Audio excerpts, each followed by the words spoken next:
Amis confinés, bonjour, je m'appelle Niel et comme vous, je suis enfermée depuis 8 jours et toujours à la recherche d'activités pour remplir mes journées.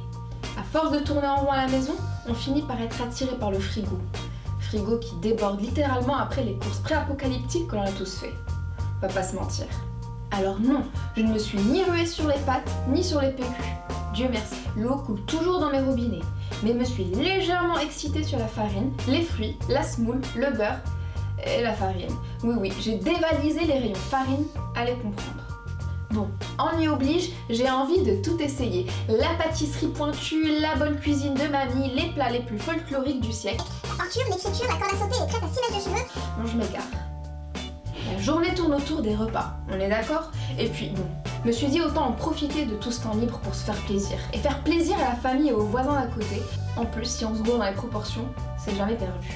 C'est avec ce que j'ai dans mes placards et ce que je peux récolter pendant les 30 minutes de marche autorisée autour de chez moi que je vais vous concocter et partager avec vous mes petites recettes de famille. Pas de cuisine high-tech nouvelle génération, pas d'ustensiles super design, pas de vaisselle sortie directement de Pinterest, ça sera de la cuisine de la vraie avec ce qu'on a au fond des placards et puis c'est tout. Bon allez, let's do it! Aujourd'hui, on commence en beauté avec ma recette fétiche de l'année du peanut butter maison. L'économie du siècle, compte tenu du prix ahurissant du pot dans les supermarchés, je suis bien contente de pouvoir en faire à la maison.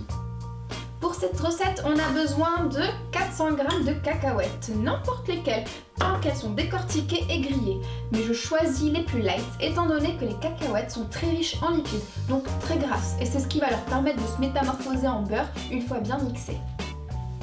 Je résume, il nous faut un robot de cuisine ou un bon mixeur qui a une bonne puissance, 400 g de cacahuètes, une bonne cuillère à café de miel, une demi-cuillère à café de sel, et une cuillère à soupe de sucre roux. Si on aime le beurre de cacahuète crunchy avec des morceaux, on commence par mettre 60 g de cacahuètes dans le robot qu'on va légèrement concasser et mettre de côté.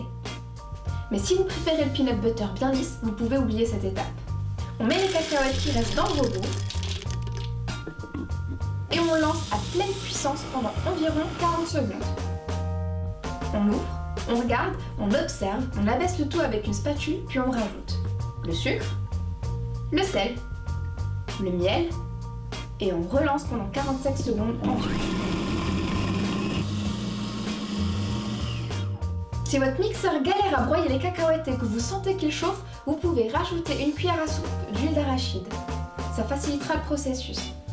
Au bout de 2 ou 3 tours de machine, on goûte. On fait valider la préparation par le chéri, le chien, le cactus. On ajuste le sel ou pas, le miel ou pas, mais pas trop. Faut penser à notre popotin qui ne va pas bouger du mois.